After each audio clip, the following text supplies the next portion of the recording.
How did you go bankrupt? Asked Bill in Ernest Hemingway's The Sun Also Rises. 2 ways, answered Mike.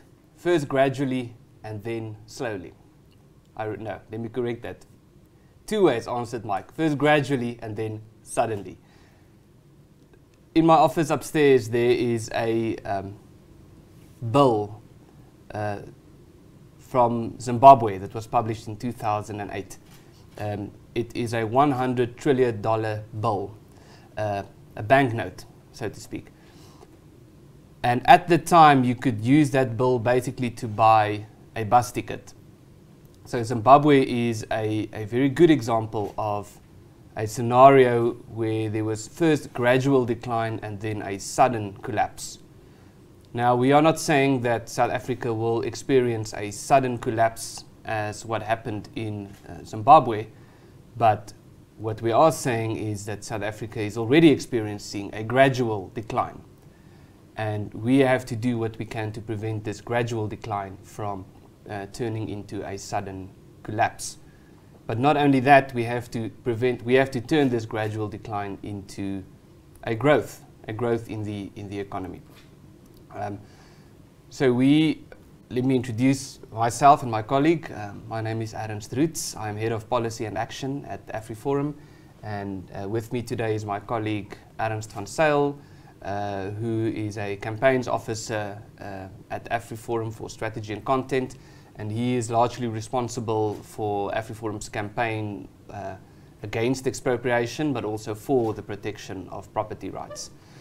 So I will give a brief introduction, after which my colleague Ernst van Zyl will elaborate a bit more about the process that has been led up to now, or that has been followed up to now, and where we stand in terms of the expropriation bill, why it is something that we should take so seriously, and then also what we intend to do about that. So today we will be announcing a multi-leveled campaign against this expropriation bill, because we regard this bill as so dangerous and something that, even though a lot of people regard this bill as somehow an improvement, we regard this as very dangerous precisely for that reason, that some people tend to think that the danger and the concern has been taken from the bill and that it is something that we should welcome, when in fact it is the opposite.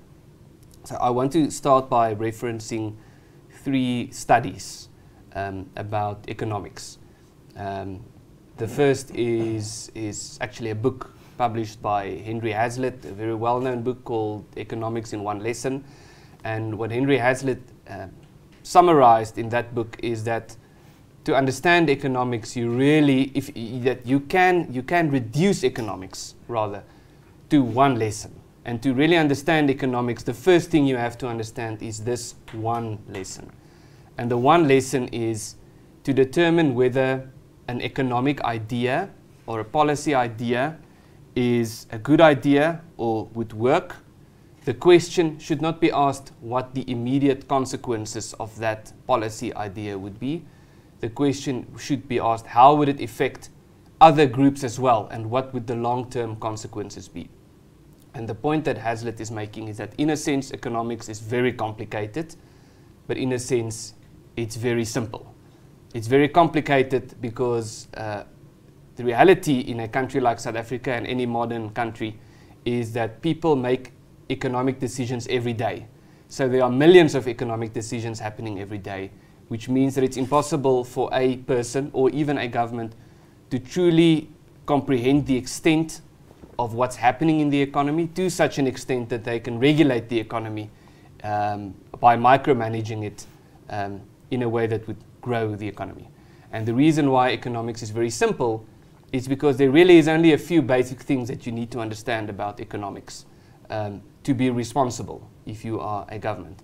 And the one basic thing that Hazlitt is emphasizing is that to determine if something is a good idea, don't simply look at what the immediate consequences thereof would be.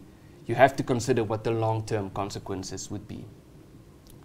The second study I want to reference is a study by an economic historian called Walter Scheidel. which was captured in a book published, The Great Leveler. It's about the history of inequality and the struggle to combat inequality. And the question Walter Scheidel asked was, what strategies are effective? What can we do to fight inequality? What has worked and what has been tried and what hasn't worked? And the results are not very encouraging. We can accept that inequality is not a good thing. You can make an argument that it's natural, that inequality has always existed, but inequality also leads to friction, and friction in the community, and in some cases even to violence. And what Scheidel has found is what he calls the four horsemen of inequality.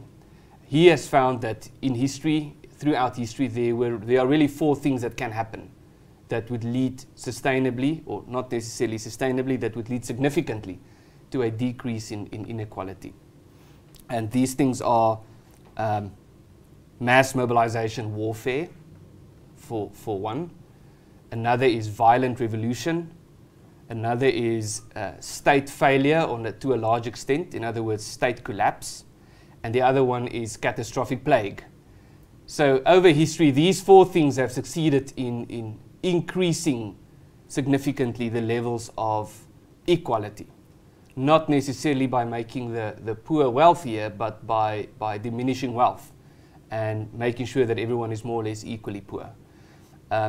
What Scheidel has also found is that even these very catastrophic interferences are only temporary, because the consequences thereafter is always that eventually inequality also becomes a reality. And now the question is, what can states or governments do to fight inequality?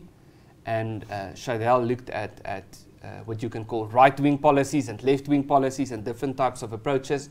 And his conclusion is that none of them work. There's never been a successful attempt at making people equal through government policy. So that's the second I want to reference. And then the third is a study by Thomas Sowell, which was done in the 1980s, about race and politics and inequality. And what Thomas Sowell did, the American economist, is he looked at marginalized groups and disenfranchised groups and groups who have experienced severe levels of discrimination all over the world. And then he looked at their prospects. What did they do under these circumstances, and which of these groups eventually were able to succeed? In other words, to flourish, to become more wealthy. So he looked at the way the Chinese have been treated outside of China. He looked at the way the Irish have been treated outside of Ireland. The Jews have been treated all over the world. Different minority communities, Black Americans, German people in America, and various others. And his conclusion was that the extent to which a group has experienced some form of suffering is important. It does create an impact on your prospects of success, but there's something that is even more important, and that is, how do you respond to your circumstances? And so he has found that some groups have become extremely wealthy and prosperous despite having experienced some of the worst levels of discrimination in the past, and others have not. And so in short, Thomas Sowell's summary is that there are three things that differentiates you, that can lead to success and affluence, is the word he used, despite difficult circumstances. And without those three, there's no prospect of success. And these three things are hard work, the combination of hard work, skills development, and savings. Unfortunately, it seems that what the South African government is trying to do in our current circumstances is the opposite, is not encouraging hard work, but instead encouraging government dependency, is not encouraging skills development, but rather encouraging handouts and giving out handouts, and not encouraging savings, but encouraging and fostering a climate or a culture of materialism, you could say, or consumerism rather. So we are very concerned about the bigger picture problem in South Africa, and that the South African government's attempt to address a problem that is indeed a serious problem has not yielded or resulted in any form of any significant success, but has resulted in the exact opposite, has resulted in more inequality, has resulted in more friction, has resulted in economic decline instead of economic growth, and so forth. And that's what we're here to talk about today. And as we know, one of the most pressing issues in this regard has been expropriation without compensation, has been the threat to property rights, especially since 2008, when a motion was passed that the constitution has to be changed to empower the government to expropriate private property without compensation. And the good news is that to an extent that battle was won, that they did not change the constitution. However, then this expropriation bill was passed, and we're here to talk about that bill today and what our response to that bill will be. So with that, I'll hand over to my colleague. Thank you very much, Ernst. Yes, as you mentioned, the failings of the ANC and the bitter fruit of what the ANC has sown is all around us, and it has been for decades now. I don't think it's something that you can just wish away, something that you can ignore. You only need eyes to see. As Ernst said, I'm Ernst van Zyl, Campaigns Officer for Strategy and Content at AfriForum, and my particular focus is on expropriation and property rights and how those two interplay. So let's start off with a quick refresher on why private property is important. Many people might understand this, but there's clearly still many that need to hear this message on why this is such an important right and why it is enshrined in the South African Constitution. So private property rights are essential to incentivize investment, essential to incentivize innovation, and they're essential to incentivize the creation of business, the creation of jobs, the expansion of business and jobs and the economy. This is because no domestic or foreign investor would want to invest in a business in South Africa if they knew that tomorrow the government could show up on their doorstep and just take everything from them that they have, take any form of property that they have, and why would you invest in a business if the government can just take your business the next day, take your factory, take your farm, and you are left with nothing? You're left on the street. That's not an environment that's conducive to investment. That's not an environment that's conducive to economic growth, and it's absolutely not an environment where those entrepreneurs and people that are growing our economy and keeping our economy going and employing millions of South Africans are feeling comfortable about their future prospects. There's also numerous case studies from all across the world that prove the correlation between economic growth and increased employment when private property rights are defended in your country, and there are many, many case studies of what happens when private property rights are destroyed. You don't even have to look far. You can only look to our neighbors over in Zimbabwe to see what happens when private property rights are destroyed and what effect that has on the economy, as my colleague has pointed out. So let's now get to the timeline. What happened in 2021 in Parliament with the attempt by the government to amend Section 25 of the South African Constitution to enable expropriation of property without compensation? What happened in Parliament was that the ANC could not get the necessary 2/3 majority that they needed in order to amend the Constitution to enable state theft of property. 204 members of Parliament voted in favour of the bill and 145 against. The total of 267 votes that was required for a 2/3 majority was therefore not met, and therefore the attempt to amend the Constitution was stopped in its tracks.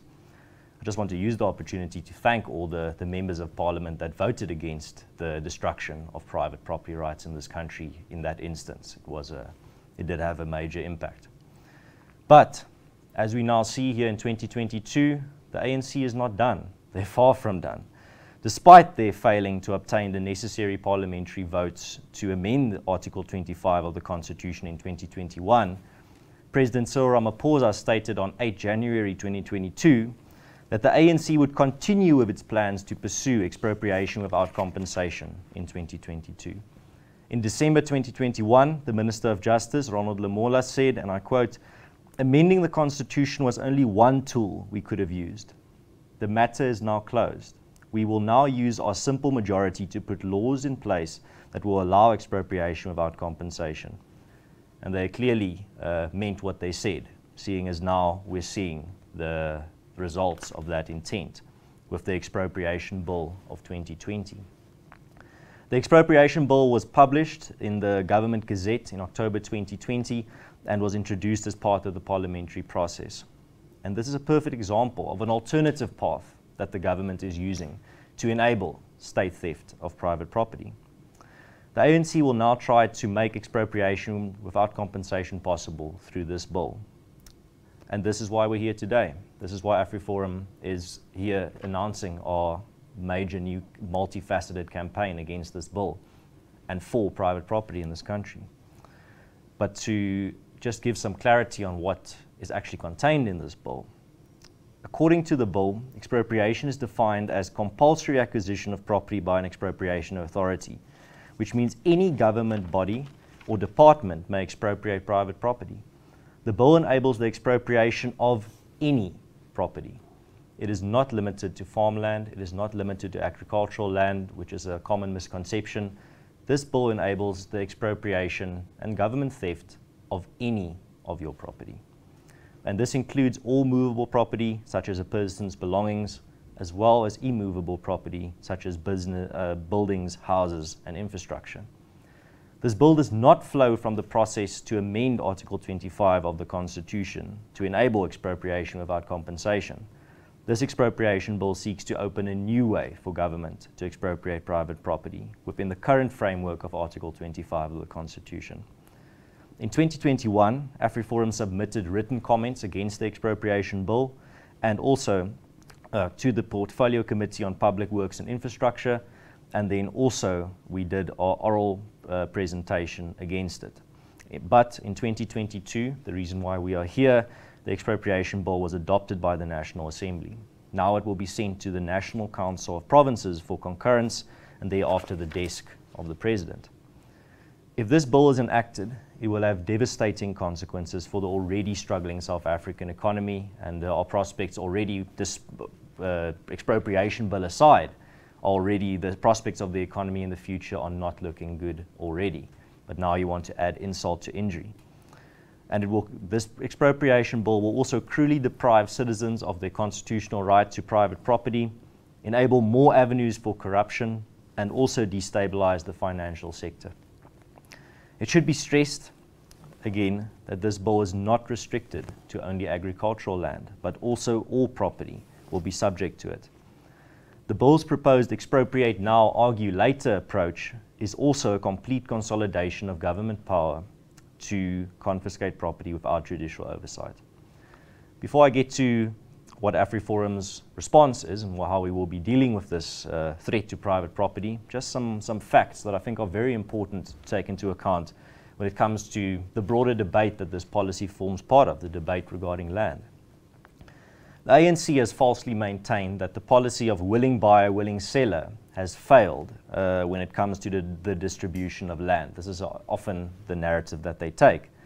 This is, however, a desperate scapegoat when it comes to this debate. Given the fact that the ANC has spent already over 60 billion rand on land reform, but only about 6.3% of that land that has been purchased has been transferred to private owners. The problem is therefore not a lack of willing sellers, but rather that the ANC is an unwilling distributor of land. All the land that it has bought, it is just accumulated and hoarded. It has not ended up in the hands of private owners. To add insult to injury, this land that has been distributed by the government often ends up in the hands of those with the right political connections or those that have the ultimate privilege of being an ANC cadre or the family of an ANC cadre. The state, through various state organs, owns at least 17 million hectares of land, roughly the surface area of KwaZulu-Natal and Mpumalanga combined.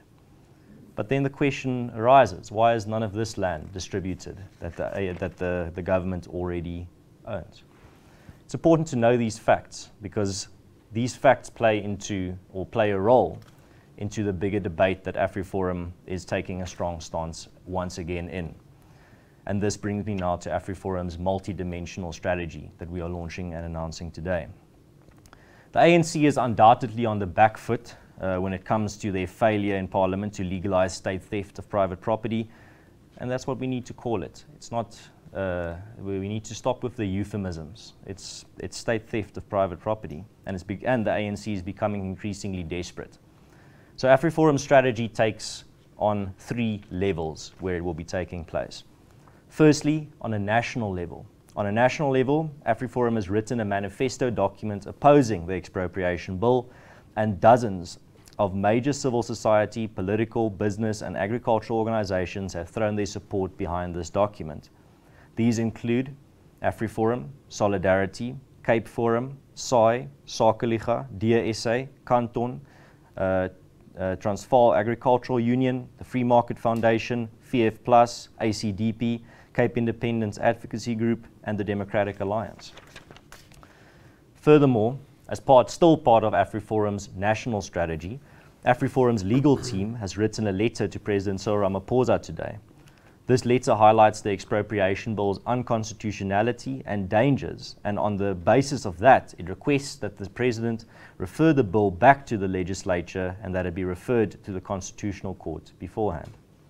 Then there's a local component to our multi-level strategy. Locally, AfriForum branches all across South Africa will send the manifesto that I've mentioned to their provincial representatives to ask that they not support the Expropriation Bill. In regards to this the strategy that AfriForum is taking, there have been many cases where bills have been stopped in their tracks during this final phase where we find ourselves now with this bill, where they were sent to the Council of Provinces and the President for approval, as the Expropriation Bill now will, and due to public or international pressure, they were sent back or rejected. Examples of these include, but are not limited to, the Intellectual Property Laws Amendment Bill, the Mineral and Petroleum Resource Development Amendment Bill, and the Protection of State Information Bill.